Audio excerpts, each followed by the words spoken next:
À l'heure où les grandes affaires criminelles envahissent la fiction, Xavier Dupont de Ligonnès, Jacqueline Sauvage, Patrick Deals. Et bientôt les affaires Villemain et Fourniret, les faits divers en mode documentaire tiennent la rampe. Des chaînes vont jusqu'à en concevoir avant même les jugements. En marge du procès de Jonathan Daval, BFM TV a diffusé en novembre 4 volets sur cette affaire et ainsi rassemblé 1,1 million de téléspectateurs. Comment expliquer un tel succès pour ces drames familiaux et autres crimes crapuleux? Il y a en nous une dimension de masochisme, analyse le psychiatre Michel Lesjoyeux. On aime bien se faire peur et on se rassure en constatant que la vie du voisin est bien pire que la nôtre. Une thèse de catharsis soutenue par l'historien Patrick Evenot, convaincu que de tels programmes permettent de se sentir dans le roman du réel, sans en subir les conséquences. L'iconique responsable du département police-justice de BFM TV Dominique Rizet en est sûr, le sort des victimes rappelle qu'on est mortel. Il y a des personnages fascinants, du mystère, comme au Cluedo. L'exorcisme de nos peurs a encore de beaux jours devant lui. Au bout de l'enquête, la fin du crime parfait, France 2, samedi, 14 h. Présenté par Marie Drucker, ce nouveau rendez-vous sur les affaires non résolues a pour ambition de révéler les secrets des plus grandes énigmes criminelles. Le criminologue Alain Bauer apportera un éclairage technique, psychologique, historique ou social, pour comprendre les procédés mis en œuvre au cours de l'enquête, ses enjeux et ses répercussions.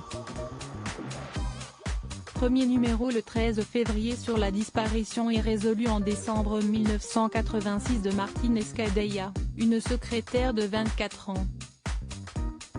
L'affaire, close par un non-lieu en 2008, a été relancée en 2016 à la faveur d'un nouveau témoignage. La mythique fait entrer l'accusé. RMC Story, dimanche, 21h05. Audience, 640 000 téléspectateurs. L'émission apparue sur France 2 le 6 juin 2000 a constitué le moule de celle qui allait suivre.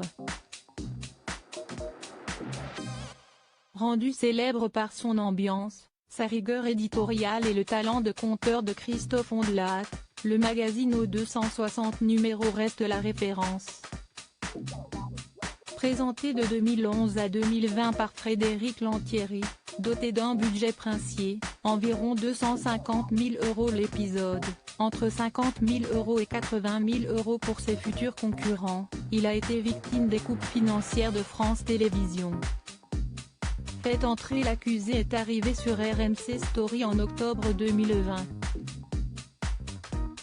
Rachid Embarki et Dominique Rizet assurent la présentation et la pérennité de la formule, mais sans atteindre les scores d'antan, plus de 3 millions de fidèles début 2000.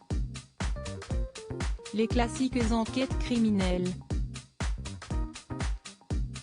W9. Audience, 535 000 chroniques criminelles. TFX, samedi, 21h05. Audience, 410 000 reconstitutions sur musique d'outre-tombe, nombreux témoins, narration neutre. Les magazines de W9 et de TFX sont assez similaires, hormis les audiences supérieures pour enquêtes criminelles. Nathalie Renou lance les sujets puis donne la parole aux experts, avocats, psychologues. Efficace et complet. Sa petite sœur, chronique criminelle, présentée par Julie Deneyer avec la voix de Jacques Pradel, propose deux faits divers, un français, l'autre américain. Les reconstitutions frisent parfois la maladresse à force d'effets sonores et visuels. La recyclée affaire criminelle. RMC Découverte. Audience, 65 000. Il s'agit ni plus ni moins de l'émission diffusée sur NT1, devenue TFX, de 2008 à 2011. Comme elle revient sur les affaires les plus traitées et les plus médiatisées, Guy Georges, Thierry Paulin, Omar Haddad. L'ensemble sans le réchauffer. La seule différence est que la voix des commentaires a été changée. Ils ne sont plus assurés par Yves Régnier mais par Manon Roy.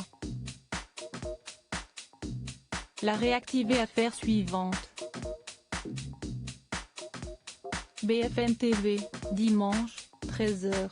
Audience, 260 000. Le magazine qui décrypte chaque semaine l'actualité police-justice dixit ses présentateurs, Dominique Rizet et Philippe Gaudin. Né en septembre 2018 avec un sujet sur Redouane Faïdi, qui venait de s'évader, l'émission revient sur les affaires en cours.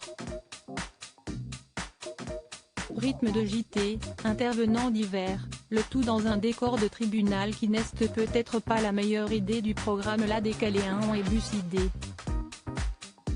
RMC Story. Audience, 370 000 jusqu'à l'arrivée d'au bout de l'enquête, la fin du crime parfait. Non élucidée était la seule émission sur les affaires non résolues. Elle a permis de confondre le vrai coupable par deux fois. Sans fioriture et avec l'expertise de Jean-Marc Bloch, ancien commissaire au SRPJ de Versailles, et Négar Aéry, avocate, ce magazine produit et présenté par Arnaud Poivre d'Arvor est une référence. L'anglo-saxonne Naples. Chérie 25, mardi, 21h. Audience, 150 000 présenté par Evelyne Thomas. Snap est le seul prime de faits divers dédié aux États-Unis. À l'image des programmes d'outre-Atlantique, CST concis, riche en témoins, en archives qui font froid dans le dos, scènes de crime, vidéos des auditions de suspects, choses interdites en France. Point addictif comme une bonne vieille série US. Les accrocheux escrimes et faits divers, la quotidienne. Énergie 12, l'ON. OVN, 12h15 et 19h35. Audience, 217 000 crime. Énergie 12, lundi, 21h05. Audience, 465 000 héritage. Énergie 12, jeudi, 17h35. Audience, 480 000 avec plus d'1 million de fidèles cumulés. Jean-Marc Morandini s'est fait une belle place au soleil du fait divers télé. Ces émissions portent sa griffe, esprit mordant, goût pour le pathos avec l'émotion d'invités en plateau. Si ces rendez-vous du lundi soir n'ont rien révolutionné, celui du jeudi sur les guerres d'héritage est une belle astuce pour mêler faits divers et people.